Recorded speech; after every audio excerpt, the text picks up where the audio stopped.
Kalau menjadi istri soleha, artinya harus terus mengalah, terus bersabar, meski hati luka. Lalu, di mana letak kebahagiaannya? Namaku Anissa. Baru 3 bulan lalu aku resmi menyandang status sebagai seorang istri. Gaun putih, senyum bahagia, foto-foto indah. Di media sosial semua orang bilang aku beruntung. Danny, suamiku, adalah pria mapan, berpendidikan, dan dari keluarga yang baik. Tapi, mengapa? Mengapa justru setelah menjadi istri, aku merasa lebih gelisah dari sebelumnya? Pagi itu, aku berdiri di depan cermin, mematut diri dengan baju rumah sederhana dan jilbab polos warna pastel. Tak ada yang salah. Secara tampilan, aku mencoba menjadi rapi, wangi, dan menyenangkan dilihat. Tapi entah kenapa, hati ini seperti kosong. Ada ketakutan aneh yang tak bisa aku jelaskan. Rasanya seperti aku takut gagal, takut tidak cukup baik, takut tidak mampu menjadi istri yang soleha. Danny duduk di meja makan, membuka layar laptopnya sambil mengaduk teh. Ia menyapaku singkat. Udah sarapan sayang? Iya, udah. Kamu mau aku panaskan nasinya? Nggak usah, aku buru-buru, ada meeting jam 8. Tak ada pelukan pagi, tak ada tatapan hangat, seperti dulu saat masih ta'aruf. Aku hanya tersenyum kecil dan kembali ke dapur, mencuci piring yang sebenarnya masih bersih, hanya agar tanganku sibuk, meski batin tetap sepi. 2 minggu setelah akad, aku sempat menangis sendiri di kamar. Waktu itu Danny pulang larut malam tanpa kabar. Katanya ada kerjaan mendadak. Tapi bukan itu yang membuatku menangis. Aku menangis karena aku merasa seperti tinggal serumah dengan orang asing. Padahal aku mencintainya sangat. Keesokan harinya, aku bicara dengan Ustazah Lela, mentor kajianku saat masih lajang. Ustazah, apakah setiap istri merasa seperti ini di awal pernikahan? Tanyaku. Apa yang kamu rasakan, nak? Aku merasa seperti tak berarti. Aku takut mengecewakan suami, takut tak sesuai harapannya. Bahkan aku takut saat ia diam. Diamnya membuatku merasa ditolak. Ustazah tersenyum lembut, lalu berkata, perjalanan menjadi istri yang baik bukan tentang menyenangkan suami setiap saat, tapi tentang menyelaraskan dirimu dengan niat awalmu menikah. Kamu menikah karena Allah, kan? Aku mengangguk pelan. Tapi kalimat itu tidak serta-merta menghapus lukaku, justru membuatku merasa bersalah. Karena aku masih takut hari demi hari, aku mencoba lebih baik. Aku belajar memasak menu kesukaan Danny, menata rumah, membaca buku-buku Islami, dan mencatat pelajaran dari setiap kajian. Aku menulisnya dalam buku kecil berjudul Bekal Menjadi Istri Soleha. Halaman pertama berbunyi, istri soleha adalah yang taat pada Allah, sabar pada suami, dan lembut dalam tutur kata. Tapi bagaimana jika suaminya tak pernah bertanya, apa kamu bahagia hari ini? Aku mencoba mencari alasan. Mungkin Danny lelah. Mungkin ia bukan tipe romantis. Mungkin dia sedang banyak pikiran. Mungkin semua ini hanya proses adaptasi. Ya, aku terus menyusun mungkin sebagai pembenaran. Tapi benarkah itu hanya proses? Atau ada yang tidak aku tahu? Sore itu, aku duduk di ruang tamu bersama sahabatku. Riri, kamu cantik banget sekarang, Nis. Auranya adem, katanya sambil tertawa kecil. Ah, biasa aja. Aku masih belajar jadi istri yang baik, jawabku sambil tersenyum pahit. Kamu belajar dari mana? Banyak, dari ustazah, buku, YouTube kajian, online. Tapi kadang, aku bingung mana yang benar-benar membuat Allah ridha, dan mana yang cuma bikin suami senang sesaat. Riri terdiam. Ia menatapku dalam, lalu menggenggam tanganku. Nis, kamu terlalu keras sama diri sendiri. Jangan sampai kamu kehilangan dirimu demi mengejar bayangan istri sempurna yang tidak pernah ada. Aku menunduk. Air mata nyaris jatuh. Tapi aku tahan. Malam itu, saat Danny tertidur, aku bangun. Aku duduk di sejadah, menatap sajadah kosong di sampingku. Aku mengadu pada Allah dengan suara lirih. Ya Allah, aku tahu Engkau melihat aku. Tapi bisakah Kau ajari aku bagaimana caranya menjadi istri yang Kau cintai? Lalu, pertanyaan muncul dalam benakku sendiri. Apakah aku harus terus begini, menjalani rumah tangga yang terasa satu arah, hanya agar disebut istri soleha? Hari demi hari berlalu, seperti lembar-lembar kertas kosong. Aku mengisi hari dengan rutinitas yang sama. Bangun pagi, menyiapkan sarapan, membereskan rumah lalu menunggu Dani pulang. Menunggu dia mengajakku bicara lebih dari sekadar urusan pekerjaan atau makan malam. Menunggu dia tersenyum hangat. Seperti dulu saat kami masih ta'aruf lewat perantara ustaz kami. Tapi senyum itu seolah menghilang sejak hari pertama aku resmi menyandang status sebagai istrinya. Pagi itu, aku menyiapkan sarapan seperti biasa. Nasi goreng, telur dadar, dan teh manis hangat. Menu sederhana tapi penuh usaha. Kupotong timun dan tomat menjadi bentuk bunga. Sekadar membuat piring itu tampak lebih berseni. Aku ingin Dani melihat bahwa aku berusaha. Namun saat dia duduk di meja makan, matanya hanya menatap layar ponsel. Jemarinya sibuk mengetik. Entah pesan apa yang begitu penting, pagi-pagi begini. Sayang, ucapku pelan.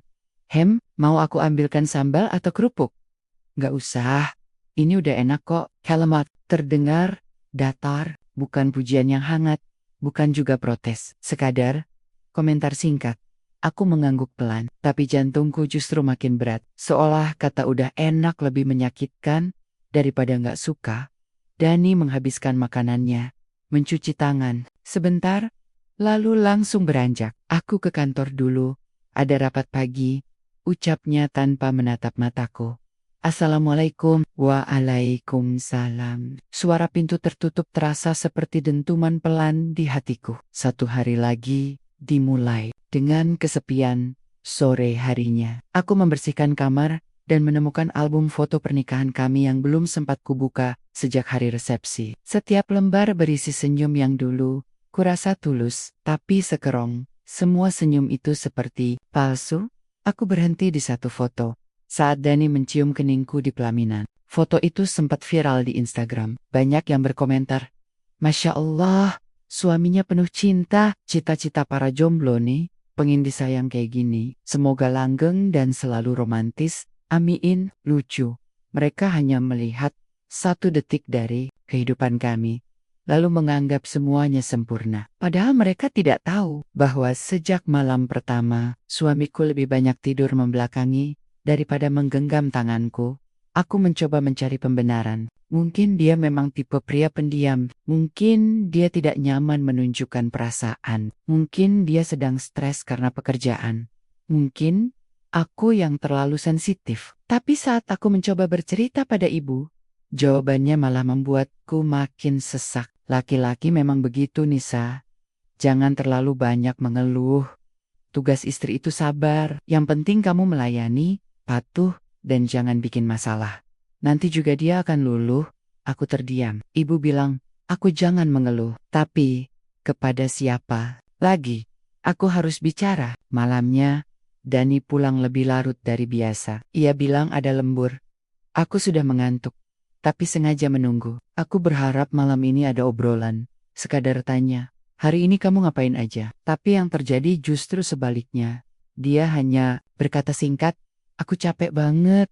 Mau langsung tidur ya? Tanpa peluk, tanpa tanya, tanpa lirih. Terima kasih sudah menunggu. Aku hanya menatap punggungnya. Dingin, sunyi, jauh. Aku menunduk, membatin dalam doa. Ya Allah, apakah ini pernikahan yang kau ridai? Atau aku hanya sedang diuji dengan cinta yang sepihak? Beberapa hari kemudian, aku kembali mengunjungi majelis kajian, duduk bersimpuh bersama para istri muda lainnya. Kami belajar tentang kesabaran dan peran istri dalam rumah tangga. Ustazah berkata, menjadi istri bukan soal dicintai setiap hari, tapi soal mencintai karena Allah. Bahkan ketika suami tak membalasnya, aku mengangguk, mencatat setiap kalimat. Tapi saat semua peserta tertawa kecil mendengar kisah-kisah lucu tentang rumah tangga mereka, aku hanya diam. Sebab aku tak punya cerita lucu. Yang kupunya hanyalah tanya, apa salahku sampai aku merasa seperti orang asing di rumah sendiri? Di akhir kajian, Riri menghampiriku. Ia tersenyum hangat. Copek Wayanis. Sedikit, jawabku. Memaksakan. Senyum. Dani masih cuek? Aku menatap matanya, mengangguk pelan. Kamu sabar banget. Aku salut sama kamu. Kata itu, sabar, seringkali terasa seperti peluru pelan yang menembus jantung. Karena yang orang lain sebut sabar, sebenarnya luka yang kupendam sendirian. Malam itu, saat semua tidur dan hanya suara jam dinding yang terdengar, aku kembali membuka buku kecilku. Bekal menjadi istri soleha. Aku menulis, ternyata rumah tangga tidak selalu seindah akad.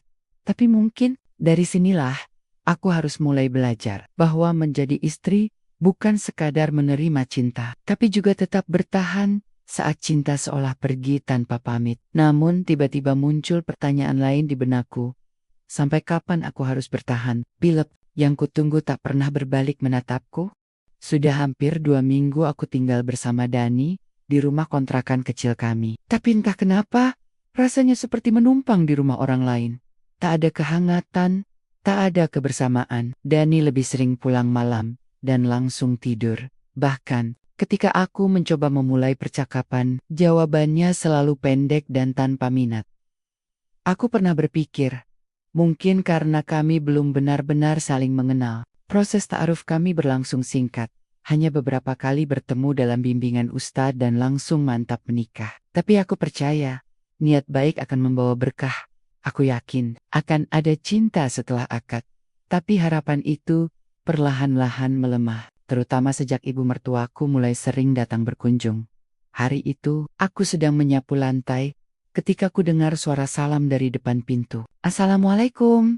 Aku buru-buru membuka pintu. Waalaikumsalam, Bu. Ibu mertua datang, membawa kantong belanja berisi sayur dan lauk. Wajahnya tersenyum, tapi matanya seperti biasa meneliti seluruh sudut rumah. Pandangannya berhenti, lama di tumpukan cucian yang belum sempat kulipat. Kamu belum lipat baju ini, Nis? Tanyanya sambil berjalan masuk. Baru selesai dicuci tadi pagi, Bu. Rencananya mau aku lipat nanti habis zuhur. Rumah kecil begini, kalau nggak rapi terus ya, kelihatan berantakan. Aku tersenyum, menahan rasa perih yang muncul di dada. Sudah berkali-kali aku mencoba memaklumi cara bicaranya. Tapi tiap kali beliau datang, rasanya seperti sedang menjalani ujian sabar yang tak ada habisnya. Setelah makan siang bersama, beliau mulai lagi dengan nasihat-nasihatnya. Kamu itu istri, jangan terlalu banyak duduk. Perempuan itu harus sigap. Lihat ibu dulu, dari subuh sudah di dapur, bersih-bersih, ngurus anak, suami, rumah, itu baru perempuan benar. Aku mengangguk pelan, tidak ingin membantah. Aku tahu, dalam budaya kita, menantang ucapan ibu mertua bisa dianggap durhaka. Tapi di dalam hati, aku bertanya-tanya, apakah menjadi istri berarti harus selalu sempurna di mata semua orang? Tak boleh lelah, tak boleh diam sebentar. Malamnya, aku cerita pada Dani. Tadi ibu bilang, rumah kita kurang rapi. Padahal aku sudah beres-beres dari pagi. Dani hanya mengangkat bahu. Ya udahlah, biasa aja, namanya juga ibu. Tapi kadang cara bicaranya bikin aku down. Jangan baper. Kamu aja yang terlalu sensitif, itu saja jawabannya. Tak ada pembelaan, tak ada pelukan, hanya satu kalimat yang membuat aku merasa sendiri. Beberapa hari setelahnya, ibu mertua datang lagi. Kali ini, ia menyinggung masakanku. Sayur asam kamu ini kurang garam, Nis. Kamu udah biasa masak belum sih? Aku hanya tersenyum, tapi dalam hati, aku seperti tertampar. Aku belajar resep itu semalam dari video online, berharap bisa membuatnya senang. Tapi yang ku dapat justru kritik tanpa penghargaan sedikit pun. Puncaknya, saat beliau bicara di depan Dani. Dani, kamu tuh jangan terlalu memanjakan istri. Ajarin dia biar tangguh, biar tahu gimana jadi istri sesungguhnya. Dani hanya tertawa kecil. Iya, Bu. Lagi-lagi, aku seperti bayangan. Tak dianggap, tak dibela. Aku hanya duduk diam, menunduk, menyembunyikan rasa perih yang semakin menggunung. Malam itu aku tak bisa tidur. Aku duduk di ruang tamu, menatap sepi, jantungku berdebar. Bukan karena marah, tapi karena lelah. Aku mulai bertanya-tanya, apakah aku salah menjadi diriku sendiri? Aku mengambil buku kecilku, Bekal Menjadi Istri Soleha. Kubuka halaman kosong, lalu kutulis, menjadi istri bukan hanya tentang bagaimana melayani suami, tapi juga tentang bertahan di antara tuntutan, kritik, dan ketidakadilan. Dan itu menyakitkan. Kata menyakitkan kutulis dengan tekanan lebih keras. karena memang itu yang kurasakan. Luka yang tidak berdarah, tapi meninggalkan lebam di hati. Luka yang tak bisa kubagikan kepada siapapun, bahkan kepada suamiku sendiri. Beberapa hari kemudian, Riri datang berkunjung. Ia membawa roti dan senyum. Manis seperti biasa. Aku bawa makanan favoritmu nih, roti keju pandan, katanya. Kami duduk di teras sambil menikmati sore. Riri memang teman yang menyenangkan. Tapi entah kenapa, akhir-akhir ini ada perasaan aneh yang muncul tiap kali dia menanyakan tentang Dani. Dani sehat, Nis? Tanyanya. Alhamdulillah, sehat. Cuma makin sibuk aja. Dia ganteng, ya, pinter, dewasa banget malah. Beruntung kamu. Aku tersenyum. Tapi dalam hati, aku bertanya-tanya, kenapa Riri terlihat terlalu sering menyanjung Dani? Setelah Riri pulang, aku duduk termenung. Bukan karena cemburu, tapi karena ada firasat yang tidak bisa kujelaskan. Entah kenapa, tatapan Riri saat menyebut nama Dani terasa berbeda. Namun aku tepis semua prasangka itu. Aku kembali mengingat tujuan pernikahanku. Aku ingin menjadi istri yang diridhoi Allah. Dan itu berarti aku tak boleh curiga, tak boleh berburuk sangka. Aku harus kuat. Aku harus bertahan. Aku harus sabar. Tapi di antara tuntutan ibu mertua, sikap acuh suami, dan sahabat yang mulai terasa asing, apakah aku benar-benar masih punya tempat untuk sekadar bernapas lega? Aku pernah membaca satu kutipan dari seorang ustaz dalam kajian daring. Kesabaran seorang istri adalah ladang, pahala yang tak terlihat oleh manusia, tapi dicatat penuh oleh langit. Waktu itu aku mengangguk, tapi sekerong, aku hanya bisa menatap kosong layar ponsel yang memutar ulang kajian itu. Ulang dan ulang lagi, sebab aku butuh diyakinkan bahwa semua ini tidak sia-sia. Hari-hariku sekarang terasa seperti serangkaian ulangan emosi. Bangun dengan semangat baru, berusaha menjadi lebih baik. Lalu dijatuhkan kembali oleh kenyataan. Dani yang makin menjauh, ibu mertua yang selalu menemukan celah untuk mengkritik, dan Riri yang makin sering datang, tapi tatapannya mulai membuatku tidak nyaman. Aku ingin percaya bahwa semua ini ujian. Tapi kenapa hatiku terasa semakin sesak? Kenapa?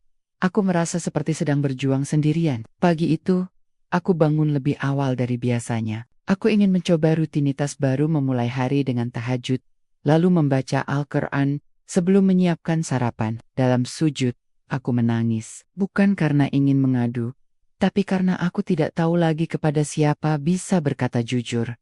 Ya Allah, kalau memang ini jalan menuju ridho-Mu, beri aku kekuatan. Tapi kalau aku hanya sedang memperjuangkan sesuatu yang sudah Engkau cabut berkahnya, tunjukkanlah aku jalan keluarnya. Itu doa yang tak pernah kubayangkan akan keluar dari mulutku sendiri. Tapi pagi itu, aku benar-benar lelah.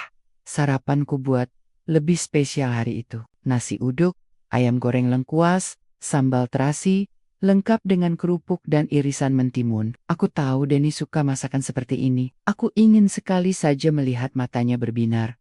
Deni keluar dari kamar dengan setelan kerja. Tanpa senyum dan tanpa ia duduk, mulai makan, dan berkata, "Kayaknya kamu mulai jago masak ya?" Seketika hatiku berbunga. Alhamdulillah, aku belajar dari resep mama kamu waktu itu. Dani hanya mengangguk, mengunyah dengan cepat, lalu berkata, "Aku buru-buru, ada meeting jam 9. Dan seperti biasa, ia pergi, tanpa menatapku, tanpa memuji lebih jauh. Tapi hari itu, aku memilih untuk tidak merasa kecewa. Hari itu, aku belajar menerima bahwa suamiku bukan tipe romantis. Mungkin caranya menunjukkan cinta adalah dengan tetap pulang ke rumah ini. Itu pun kalau itu benar cinta. Sore harinya, ibu mertua kembali datang. Kali ini dengan nada suara yang lebih tinggi. "Dari Bias, Nisa, aku dengar dari tetangga kamu sering di rumah terus ya. Kenapa nggak cari kesibukan? Jangan ngandelin suami terus. Perempuan zaman sekarang tuh harus pintar, bisa bantu ekonomi keluarga." Aku mengangguk pelan. "Aku lagi cari kerja online, Bu, sambil tetap jaga rumah." Beliau mendengus kecil. "Kalau kamu terus di rumah, kamu cepat bosan, dan laki-laki kalau lihat istrinya nggak produktif, bisa berpaling tahu." Kalimat itu seperti Cambuk, aku ingin menjawab tapi aku tahu tidak ada gunanya. Lagi-lagi, aku harus menelan luka itu sendiri. Setelah ibu mertua pulang, aku menangis. Tapi bukan menangis karena tersinggung, aku menangis karena ada bagian dalam diriku yang mulai percaya kata-katanya. Malamnya, aku menulis di buku kecilku. Sabar adalah teman yang tidak pernah membentakmu. Ia hanya diam di sisimu, memelukmu saat semua orang menghakimi. Tapi sabar juga tidak bisa bicara. Ia hanya menguatkanmu secara diam-diam. Dan itu menyakitkan. Aku pegang pena erat-erat, lalu menutup bukuku dalam gelap kamar. Aku berkata pelan pada diriku sendiri, aku kuat. Aku harus kuat, karena kalau aku tidak kuat, siapa lagi yang akan menjaga rumah ini? Beberapa hari kemudian, Riri datang tanpa kabar. Ia bilang, hanya ingin menemani. Tapi hari itu, sikapnya lebih cerewet. Ia masuk dapur, mencicipi masakanku, lalu bilang, kayaknya Denny gak cocok sama makanan asin ya? Kamu terlalu banyak garam. Aku menoleh, kok kamu tahu selera Dani? Riri tersenyum kecil. Kan kamu sering cerita, lagian aku juga peka lah. Cowok itu biasanya sukanya yang gurih, tapi ringan. Entah kenapa kalimat itu menancap. Tak ada yang salah secara langsung. Tapi firasatku mulai bicara. Seolah ada sesuatu yang Riri tahu, yang aku tidak tahu. Sesuatu yang seharusnya tak dia ketahui. Kalau bukan dari Dani sendiri, aku mencoba tersenyum. Makasih, masukannya, RI. Tapi sejak hari itu, aku mulai menjaga jarak. Bukan karena aku tak percaya padanya, tapi karena aku mulai belajar bahwa sabar juga butuh batas. Dan hatiku mulai penuh. Malam kembali datang. Denny pulang larut seperti biasa. Tapi ada satu hal berbeda malam itu. Saat dia tertidur, aku berdiri, memandangi wajahnya. Wajah yang dulu membuatku merasa aman. Kini hanya tampak asing dan tak tersentuh. Aku membatin. Kalau semua ini adalah ujian ya Allah, aku siap menjalaninya. Tapi jika ini adalah tanda bahwa aku sedang mempertahankan sesuatu yang semu, bisakah kau beri aku cahaya agar aku tahu kapan harus berhenti? Pertanyaan itu kutahan dalam diam. Tapi jauh di lubuk hati, aku mulai mengerti. Sabar tidak selalu berarti diam dan memendam. Sabar juga berarti tahu kapan harus melangkah. Dan kapan harus menguatkan diri untuk tidak terus disakiti. Aku mengingat jelas nasihat seorang ustazah dalam kajian. Perempuan soleha itu tidak banyak bertanya. Ia percaya pada takdir dan menjaga lisan dari sangka-sangka. Waktu itu aku mengangguk, berusaha menanamkan kalimat itu ke dalam hatiku. Tapi sekerong, aku mulai bertanya, benarkah begitu? Apakah menjadi perempuan soleha berarti harus selalu diam? Apakah mempertanyakan sesuatu adalah bentuk kurang iman? Atau justru itu bagian dari ikhtiar, agar hati tak terus menebak-nebak sendiri? Hari itu, suasana rumah sangat sepi. Dani belum pulang. Dan aku memilih tidak menyalakan televisi atau musik. Aku duduk di meja makan, menatap sepi piring yang tertutup tudung saji. Sudah malam. Makanannya mulai dingin, tapi Dani belum memberi kabar. Aku mencoba menelepon, tapi hanya terdengar nada sambung. Tak diangkat. Kubuka pesan WhatsApp terakhir aku mengirimkannya tadi siang. Sayang, nanti malam mau makan apa? Aku masak rendang ya. Centang 2, tapi tidak dibaca. Aku menarik napas panjang. Sudah biasa. Aku tak boleh marah. Aku tak boleh bertanya. Itu yang selama ini kutanamkan dalam diriku. Tapi malam itu, aku tak sanggup lagi. Ketika akhirnya Dani pulang sekitar pukul 9 malam, aku menunggunya di ruang tamu. Wajahnya lelah, tapi matanya tidak menatapku. Ia langsung menuju kamar. Masakanku udah dingin, tapi masih bisa dipanasin. Ucapku pelan, enggak usah. Aku udah makan tadi, aku diam. Tapi hatiku seperti tertampar. Mas sama siapa makannya? Tanyaku. Suaraku lirih, tapi tegas. Teman kantor? Jawabnya cepat, tanpa menoleh. Teman? Yang mana? Kenapa sih? Kamu nanya-nanya terus? Aku cuma ingin tahu. Itu aja. Dani menghela napas keras, lalu menatapku tajam. Anissa, tolong ya. Jangan jadi istri yang terlalu curiga. Aku kerja, bukan main. Lagian, Apa salahnya makan bareng teman kantor? Hatiku tercekat, bukan karena jawabannya, tapi karena nada bicaranya. Aku ingin berkata, aku ini istrimu, bukan penyelidik, tapi aku tahan. Aku takut dianggap membangkang, takut dianggap tak sabar, takut dicap kurang iman. Aku hanya menunduk dan berkata pelan, maaf. Malam itu, aku menangis sendirian di dalam kamar mandi, agar tak terdengar. Air mengalir deras, membasahi tubuh dan air mataku sekaligus. Aku merasa kecil, sangat kecil. Apa salahku jika aku ingin tahu dengan siapa suamiku makan malam? Apa salahku jika aku ingin diperlakukan seperti istri? Bukan seperti tamu di rumah sendiri, tapi semua itu kupendam. Dan seperti biasa, aku menuangkannya ke dalam buku. Kecilku, kadang, menjadi perempuan soleha terasa seperti harus selalu mengalah. Harus percaya, tanpa bertanya. Harus sabar, tanpa tahu kapan luka ini akan sembuh. Beberapa hari kemudian, aku bertemu lagi dengan Riri. Ia datang membawa tas besar dan berkata, ingin menginap semalam. Rumahku lagi direnovasi, berisik banget. Nggak tahan, katanya. Aku mengangguk, mempersilahkan. Tapi sejak ia masuk, perasaanku tak nyaman. Ia terlalu santai, terlalu bebas berjalan di rumah ini. Bahkan ia tahu di mana letak sendok teh, tahu di mana Dani menyimpan buku catatannya di meja kerja.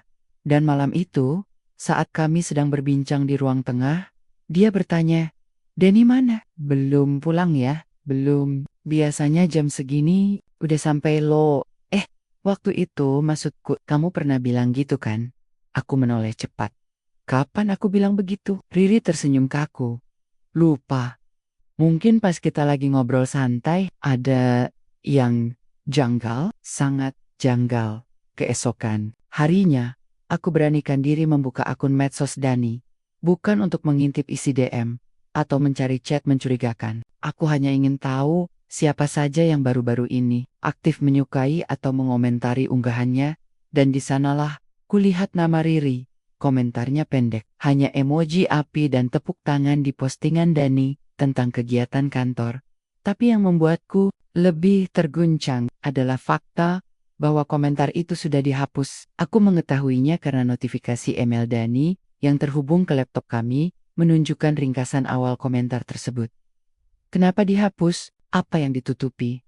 Aku menguatkan diri, menatap cermin dalam-dalam. Lalu bertanya pada diriku sendiri, apakah mencurigai suami adalah dosa? Jika kecurigaan itu lahir dari luka yang tak kunjung dijelaskan, untuk pertama kalinya, aku menulis kata sabar di buku kecilku. Aku hanya menulis satu kalimat, perempuan soleha, bukan berarti harus buta. Aku mulai sadar bahwa kesabaran yang selama ini kupeluk erat, mungkin hanyalah caraku menunda kebenaran yang sebenarnya sudah di depan mata. Malam itu, aku kembali menatap Dani yang tidur pulas di sampingku. Aku tak membangunkannya, aku hanya berbisik dalam hati, kalau semua ini hanya tentang bertahan. Lantas kapan aku benar-benar hidup sebagai istri? Bukan hanya pelayan yang selalu berbaik sangka. Malam itu, langit tampak gelap, jauh lebih gelap dari biasanya. Hujan turun rintik-rintik sejak maghrib, dan udara dingin menembus ke dalam rumah. Keesok kami, tapi yang membuat tubuhku menggigil bukanlah cuaca, melainkan kenyataan yang mulai membuka dirinya satu persatu.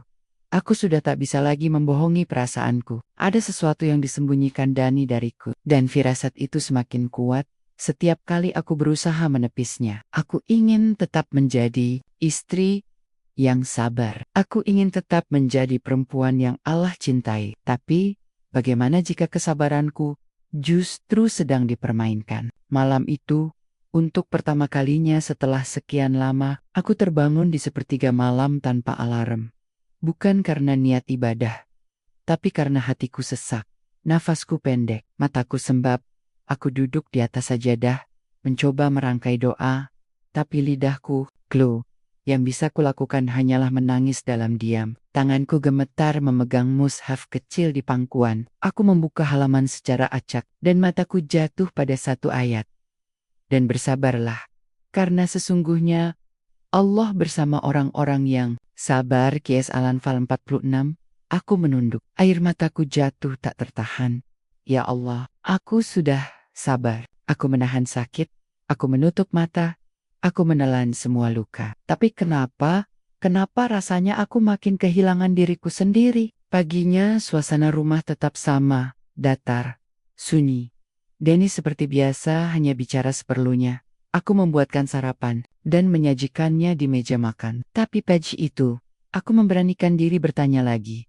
Suaraku gemetar tapi aku tahu, ini harus keluar, Mas. Boleh aku nanya sesuatu? Denny melirikku sebentar, lalu kembali menatap layar ponselnya. Apa?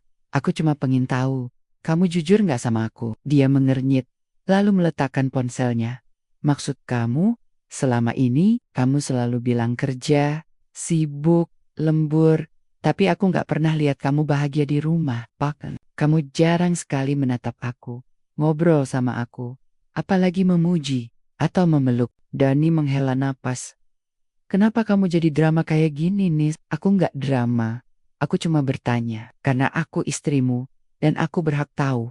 Ada apa sebenarnya? Dani berdiri, mengambil tasnya. Aku capek, Nis. Tiap hari kamu nuntut. Terus, nggak cukup ya? Aku pulang, aku kasih nafkah, aku kerja. Cukup, Mas. Tapi aku juga manusia. Aku juga butuh diperlakukan seperti istri. Bukan hanya pelayan rumah tangga. Dia menatapku sebentar, lalu pergi. Tak ada pelukan, tak ada jawaban. Dan pagi itu, untuk pertama kalinya, aku tidak menangis. Sore harinya, aku membuka laptop. Iseng, aku mengetik nama Dani di kolom pencarian Facebook. Aku tidak menyangka akan menemukan akun lama yang tak pernah ia sebutkan. Akun yang tak pernah terhubung denganku. Aku mengkliknya, terbuka, dan di sana ada album foto yang membuat nafasku tercekat. Beberapa foto diambil sekitar 1 tahun sebelum kami met. Dani tampak tersenyum, menggandeng seorang perempuan dan itu bukan aku. Perempuan itu sangat familiar, sangat. Aku memperbesar foto, dan hatiku seperti diremas. Itu Riri, kepalaku panas. Aku coba tenang, aku telusuri satu persatu komentar di bawah foto-foto itu. Dan hatiku makin hancur ketika melihat salah satu komentar Dani. Semoga kita selalu bersama. Sampai Allah yang memisahkan. Lalu komentar balasan Riri. Amin, cinta. Tanganku bergetar, nafasku tercekat. Ini bahkan ditulis saat aku sudah mulai proses ta'aruf dengan Dani. Jadi, selama ini, malam itu, aku kembali ke sajadahku. Tapi kali ini, aku tak menangis. Aku hanya berkata pelan, Ya Allah, kalau aku sudah cukup diuji, tolong tunjukkan aku kebenaran. Aku sudah terlalu lama menutup mata. Dan malam itu, entah kenapa, aku merasa lebih kuat dari biasanya. Karena aku tahu besok, aku harus bicara. Bukan hanya kepada Dani, tapi juga kepada Riri. Esoknya, aku mengirim pesan singkat kepada Riri. Bisa ketemu? Aku pengen ngobrol sore di taman belakang masjid, ya. Dan kini, aku menunggu. Sambil menggenggam buku kecilku yang kini terasa lebih berat. Bukan karena isinya, tapi karena semua luka yang telah kutulis di dalamnya. Pertanyaanku malam tadi masih menggantung di dalam dada. Jika perempuan soleha dilarang bertanya, lalu siapa yang akan menjawab luka yang dibiarkannya tumbuh diam-diam? Aku duduk di bangku taman belakang masjid. Tepat di bawah pohon besar yang rindang, angin sore berembus pelan, menyapu anak-anak kecil yang bermain kejar-kejaran, tak jauh dari sana. Tapi pikiranku kosong, tanganku menggenggam erat buku catatan, kecil yang sudah mulai lusuh buku, tempatku tulis semua doa dan luka yang tak pernah sempat terucap. 15 menit kemudian, langkah kaki itu datang, Riri muncul dengan senyum manis seperti biasa. Ia mengenakan gamis biru muda dan jilbab yang dililit. Dari luar, ia terlihat seperti perempuan yang tenang, soleha, dan bersahabat. Tapi hari, aku tak bisa lagi menelan manisnya senyum itu. Hai Nis, lama nunggu? Tanyanya sambil duduk di sampingku. Aku menatap lurus ke depan. Enggak, cuma cukup waktu buat berpikir. Dia tertawa kecil. Tiba-tiba ngajak ketemu. Ada apa emangnya? Aku menoleh, menatapnya dalam-dalam. Riri, aku mau tanya satu hal. Dan aku minta kamu jujur. Raut wajahnya berubah seketika. Tanya apa? Kamu pernah punya hubungan sama Dani sebelum aku nikah kan? Wajahnya membeku, matanya langsung menghindar. Loh, kok kamu tanya? Begitu, aku udah lihat fotonya, Ri, di akun lama Dani. Aku juga lihat komentar kalian. Jadi tolong, jangan bohong lagi. Riri terdiam lama. Lalu akhirnya ia bicara dengan suara nyaris berbisik. Iya, Nis, kami pernah dekat, tapi itu dulu sebelum kamu sama dia. Bukan cuma dekat, kalian pacaran dan saling janji. Itu bukan cuma dia menunduk. Aku nggak tahu Dani akhirnya nikah sama kamu. Aku kira aku yang bakal jadi istrinya. Hatiku mencelos. Terus, kenapa kamu tetap dekat sama aku? Datang ke rumah, ikut kajian bareng, jadi tempat aku curhat tentang rumah tanggaku, tentang Dani. Semuanya, Riri menggigit bibirnya. Wajahnya mulai berkaca-kaca. Karena aku pikir aku bisa ikhlas, tapi ternyata enggak, Nis. Aku masih ada rasa. Aku masih belum sepenuhnya bisa lepas. Aku menggeleng pelan. Kamu tahu betapa hancurnya aku? Selama ini aku kira kamu sahabatku, tempat aku berbagi. Tapi ternyata kamu bagian dari luka yang aku rawat sendirian. Aku nggak niat nyakitin kamu. Sumpah, Nis. Riri bergetar. Tapi aku sudah terlalu lelah untuk membedakan air mata tulus dan air mata rasa bersalah. Aku berdiri. Riri, aku nggak marah. Tapi aku kecewa. Sangat, dia menatapku, mulutnya hendak bicara lagi. Tapi aku melangkah pergi, karena aku tahu, tidak semua luka harus dibalas dengan kemarahan. Kadang, keheningan adalah jawaban paling tajam. Sesampainya di rumah, aku mendapati Dani sudah pulang. Dia duduk di ruang tamu, membuka laptop, tampak santai seperti tak ada apa-apa. Aku duduk di depannya. Mas, aku udah ketemu Riri. Dia mendongak. Ngapain? Ngobrol banyak. Dia terdiam, menutup laptopnya. Perlahan, aku tahu kamu udah tahu, ucapnya akhirnya. Aku mengangguk. Kenapa kamu nggak pernah jujur dari awal? Doni menandok, menatap karpet. Aku bingung. Waktu itu aku harus nikah karena desakan orang tua. Kamu yang datang lewat ta'aruf. Riri nggak siap. Aku kira aku bisa lupakan dia setelah nikah. Kamu kira aku ini apa, Mas? Tempat pelarian? Dia tak menjawab. Aku lanjutkan. Selama ini, aku belajar sabar. Aku belajar jadi istri yang soleha. Aku tahan semua perlakuanmu. Tapi ternyata, bukan karena aku yang kurang. Tapi karena hatimu memang gak pernah benar-benar milik aku. Dani menatapku. Aku minta maaf, Nis. Tapi aku juga bingung. Aku gak tahu harus mulai dari mana. Aku menarik napas dalam. Kalau kamu bingung, aku enggak. Aku sudah tahu harus apa. Dia terdiam.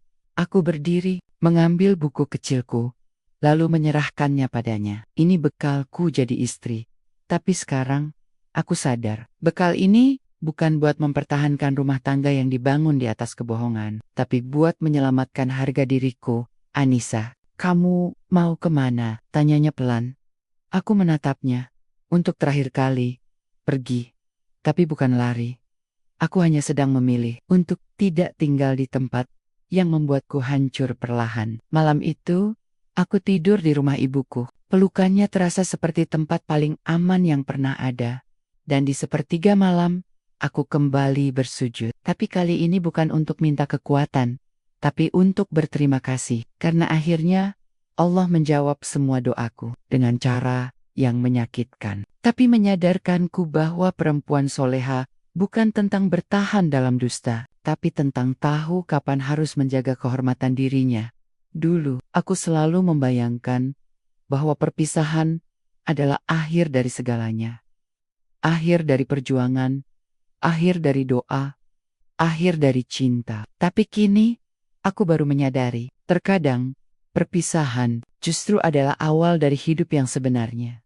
Sudah 3 hari, sejak aku meninggalkan rumah kontrakan, yang dulu kusebut rumah tangga. Tidak ada satupun pesan dari Dani. Tidak satupun usaha untuk menjelaskan, mengejar, atau bahkan sekadar bertanya, kabar, dan anehnya. Aku tidak menangis. Mungkin karena air mataku sudah habis. Atau mungkin karena luka yang terlalu dalam, lama-lama mati rasa. Aku kembali tinggal bersama ibu. Rumah sederhana yang selama ini terasa sempit, kini menjadi tempat ternyaman. Disinilah aku mulai menyusun ulang hidupku. Bukan untuk melupakan, tapi untuk belajar menerima. Setiap pagi, aku membantu ibu menyiram tanaman, memasak sarapan, dan ngobrol santai di beranda sambil menyeruput teh hangat. Hidup yang sederhana, tapi tenang. Tidak ada kata-kata tajam. Ada sendiri. Tidak ada tatapan dingin. Dan yang terpenting, tidak ada kebohongan. Suatu malam, aku kembali membuka buku kecilku. Buku yang sudah lusuh, karena terlalu sering kutulis, kubuka, dan kubasahi air mata. Tapi malam itu, aku menulis sesuatu yang berbeda.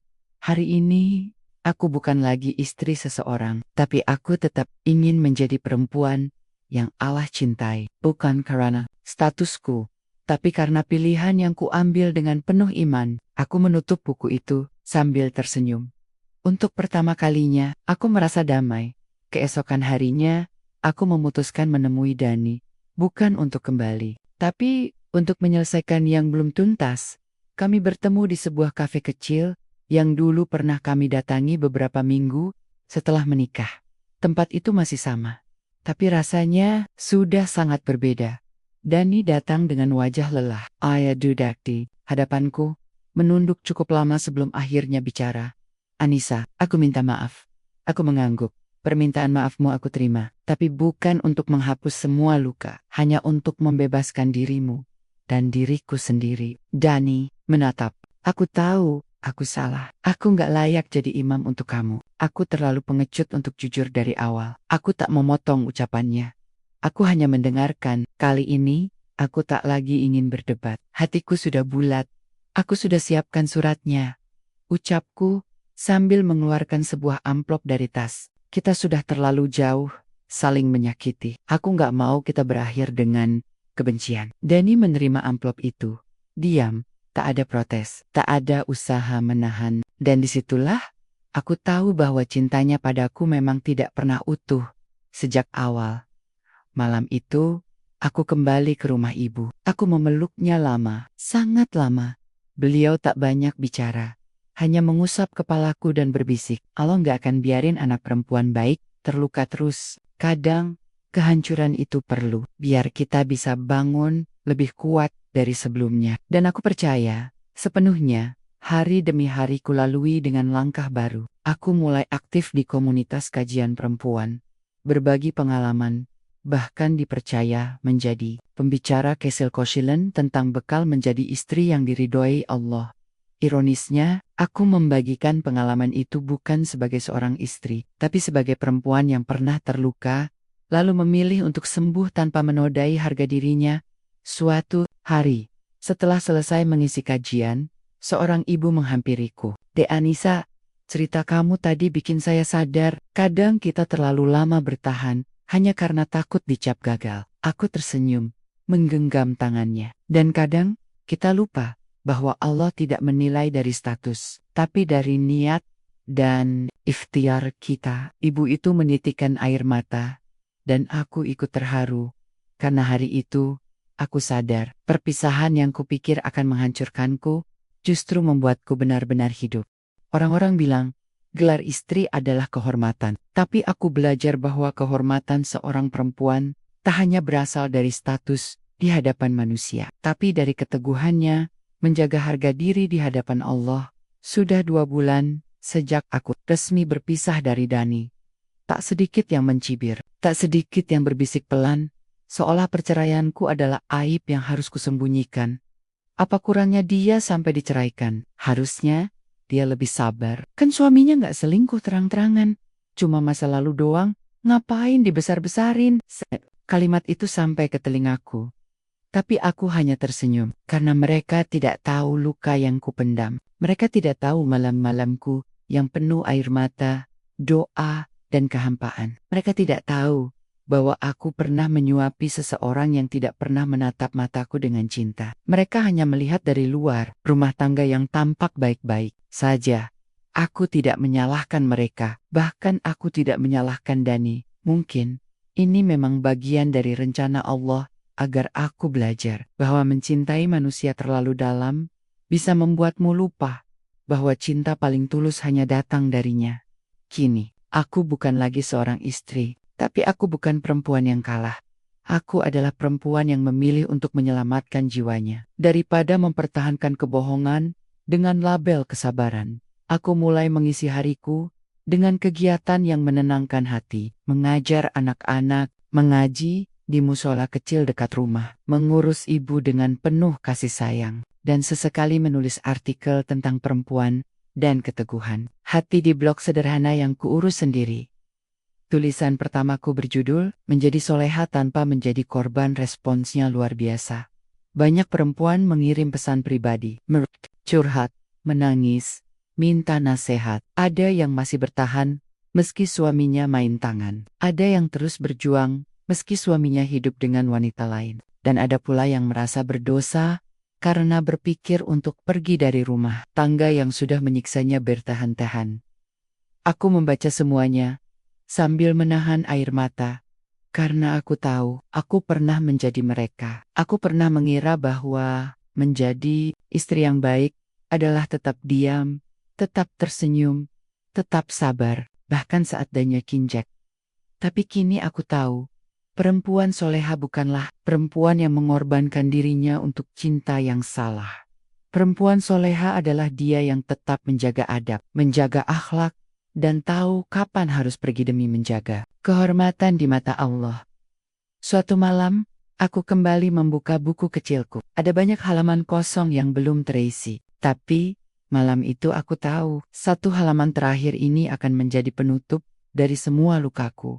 Dengan pena hitam, kutulis, Ya Allah, terima kasih Engkau beri aku jalan. Terima kasih Engkau tunjukkan bahwa menjadi perempuan mulia bukan tentang mempertahankan status, tapi mempertahankan iman dan martabat. Hari ini, aku mungkin sendiri, tapi aku tidak sepi, karena aku bersamamu. Dan aku menutup buku itu untuk terakhir kalinya, bukan karena aku berhenti menulis, tapi karena kisah sedihku sudah selesai. Kini aku menulis kisah baru bukan sebagai istri yang tersakiti, tapi sebagai perempuan yang telah bangkit dan belajar mencintai dirinya sendiri. Dan malam itu, aku berbisik pada diriku sendiri. Aku bukan lagi istri, tapi aku tetap perempuan yang mulia. Dan itu cukup bagiku. Pagi itu, langit begitu terang. Matahari hangat menembus sela tirai jendela, menyinari ruang tamu kecil yang kini kuatur rapi dengan penuh cinta. Bukan cinta dari suami tapi cinta dari diriku sendiri. Aku duduk di depan cermin, merapikan kerudung dengan pelan. Wajahku masih sama, tapi perempuan di dalam pantulan cermin itu sudah berbeda. Aku bukan lagi Anissa yang takut kehilangan cinta manusia. Aku bukan lagi Anissa yang memaksakan senyum sambil menyembunyikan luka. Kini, aku adalah Anissa, perempuan yang tahu bahwa bekal terbaik bukanlah menjadi istri yang sempurna di mata manusia, tapi menjadi perempuan yang teguh di mata Allah. Sore harinya, aku diundang mengisi kajian di sebuah majelis perempuan. Duduk melingkar, kami berbagi cerita, ada tawa, ada tangis, dan ada diam yang dalam. Di tengah CC, seorang ibu mengangkat tangan dan bertanya, Teh Anissa, setelah semua yang Teh Anissa lewati, apa sih bekal terbaik untuk menjadi perempuan yang kuat dan soleha? Aku terdiam sejenak, lalu menjawab perlahan, tapi pasti, bekal terbaik bukan terletak pada suami, bukan pada status pernikahan, bukan pada berapa lama kita bertahan. Bekal terbaik adalah hati yang tulus karena Allah, iman yang tidak tergoyahkan oleh cinta yang salah, dan keberanian untuk memilih ridanya. Meski harus berjalan sendiri, ruangan hening, lalu pelan-pelan terdengar isak tangis, bukan karena sedih, tapi karena banyak dari kami akhirnya sadar. Bertahan dalam pernikahan bukanlah tujuan utama. Yang utama adalah tetap mulia, tetap beriman, tetap waras. Dalam keadaan apapun, malam itu, aku menatap langit sambil tersenyum. Aku tidak tahu bagaimana masa depanku nanti. Apakah aku akan menikah lagi, atau tetap sendiri sampai tua? Tapi, yang aku tahu, kali ini aku tidak takut.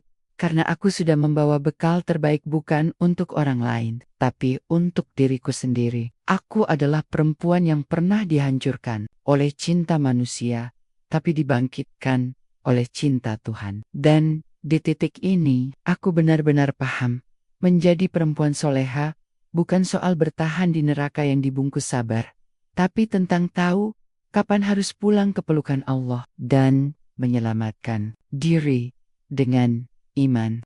Jangan biarkan kata sabar membuatmu diam dalam kebohongan. Jangan biarkan status istri membuatmu kehilangan harga diri, karena Allah tidak pernah memerintahkan kita untuk mempertahankan rumah yang sudah tidak lagi bernama rumah. Jika kamu sedang merasa tersesat dalam hubungan yang menyakitkan, kembalilah pada Allah.